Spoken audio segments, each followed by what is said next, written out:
ಮೈಸೂರಿಂದ ಬನ್ನೂರಿಂದ ಬಸವನಹಳ್ಳಿ ಅಂತ ನಮ್ಮ ಒಂದು ಊರಿದೆ. ಅಲ್ಲಿ ನನ್ನ ಮನೆ ದೇವರು ಶ್ರೀ ಬಸವೇಶ್ವರ ಬಸಪ್ಪ ಅಂತ ಮತ್ತು ಮಂಚಮ್ಮ ಅಂತ. ಈಗ ನಾವು ಬಸವೇಶ್ವರ ದೇವಸ್ಥಾನಕ್ಕೆ ಬಂದಿದ್ದೀವಿ. ಇವತ್ತು ಪೂಜೆ ಮಾಡ್ಸೋಣ ಅಂತ. ಸೋಮವಾರ ನೋಡಿ ಇಲ್ಲೇ ಬನ್ನೂರಲ್ಲಿ ನರಸೀಪುರ ತಾಲೂಕು ಮೈಸೂರು ಜಿಲ್ಲೆ. ನಮ್ಮ ಮನೆ ದೇವರು ನೋಡಿ ಬಸವೇಶ್ವರನ.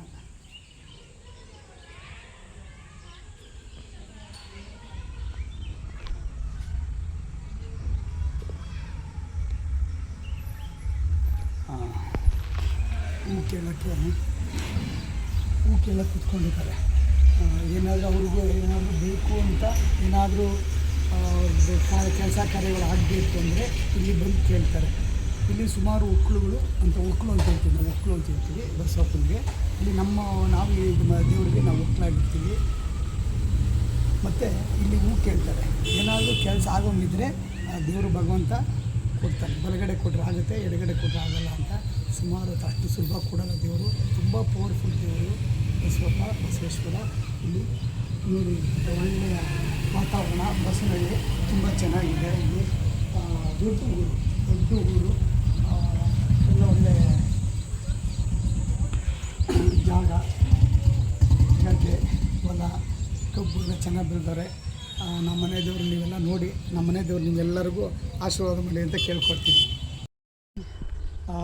ನಿಮ್ಗೆ ಅವಾಗಲೇ ನಾನು ಪರಿಚಯ ಮಾಡಿಕೊಟ್ಟೆ ನಮ್ಮ ಮನೆ ದೇವರು ಬಸವಪ್ಪ ಅಂತ. ಅದು ನಮ್ಮ ಗಂಡು ದೇವರು. ಹೆಣ್ಣು ದೇವರು ಬಂದು ಇಲ್ಲಿ ಮಂಚಮ್ಮ ಅಂತ. ಸೇಮು ನಮ್ಮ ಬಸವನಹಳ್ಳಿಲೇ ಇರೋದು. ಬನ್ನೂರಿಂದ ಒಂದು 4-5 ಕಿಲೋಮೀಟ್ರ್ ಆಗುತ್ತೆ ಬಸವನಹಳ್ಳಿ ಅಂತ. ಇದು ಮಳವಳ್ಳಿ ರೋಡು. ಇದು ಮೈಸೂರಿಂದ ಒಂದು 25-26 ಕಿಲೋಮೀಟ್ರ್ ಆಗುತ್ತೆ. ನಮ್ಮೂರಿಂದ ಹತ್ತಿರ ನಮಗೆ. ಇವತ್ತು ಇಲ್ಲಿ ನಮ್ಮ ಮನೆ ದೇವ್ರಿಗೆಲ್ಲ ನಾವು ಇಡೀ ಫ್ಯಾಮಿಲಿಯೆಲ್ಲ ಬಂದಿದ್ದೀವಿ. ಪ್ರತಿ ವರ್ಷಕ್ಕೆ 1-2 ಸತಿನಾದರೂ ಬಂದು ನಾವು ಇಲ್ಲಿ ಅಮ್ಮನಿಗೆ ಪೂಜೆ ಮಾಡ್ಕೊಂಡು ಹೋಗ್ತೀವಿ. ತುಂಬ ಪವರ್ಫುಲ್ಲು ದೇವರು ನಮ್ಮ ಮನೆ ದೇವರು. ನಮ್ಮ ಮನೆ ದೇವರು ನಿಮಗೆಲ್ಲರಿಗೂ ಆಶೀರ್ವಾದ ಮಾಡಲಿ. ನೋಡಿ ಬನ್ನಿ, ಕರ್ಕೊಂಡು ಹೋಗ್ತೀನಿ ಈಗ ನಮ್ಮ ಮನೆ ದೇವರಿಗೆ. ಮಂಚಮ್ಮ ಹತ್ರ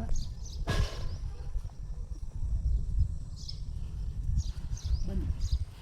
ತುಂಬ ಚೆನ್ನಾಗಿದೆ ವಾತಾವರಣ, ಚಳಿ ವಾತಾವರಣ. ಊರಿಂದ ಫಸ್ಟು ಸಿಗುತ್ತೆ. ಆ ಕಡೆ ಮನೆ ದೇವರು ಬಸವೇಶ್ವರ ಇದ್ದಾರೆ, ಈ ಕಡೆ ಎದುರಿಗೆ ಮಂಚಮ್ಮ ದೇವರು ಇದ್ದಾರೆ. ಇಲ್ಲಿ ಗರುಡಗಂಬ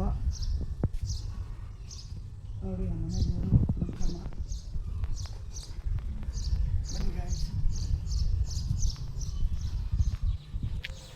ಮಂಚಮ್ಮ ಪಾದ ಇಲ್ಲಿ ಕೈ ಮುಕ್ಕೊಂಡು ನಾವು ಹೊರಗಡೆ ಹೋಗ್ತಾಯಿದ್ದೀವಿ.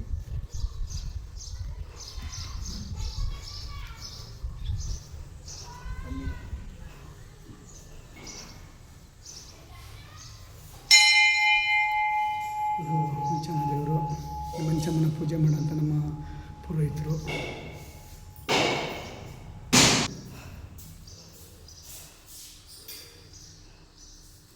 ಇಡೀ ಫ್ಯಾಮಿಲಿ ಸಮೇತ ಬಂದಿದ್ದೀವಿ. ನಮ್ಮ ಮಿಸಸ್ಸವರು, ನಮ್ಮ ತಾಯಿ ಮತ್ತು ನನ್ನ ಎಲ್ಲರೂ ಬಂದಿದ್ದೀವಿ.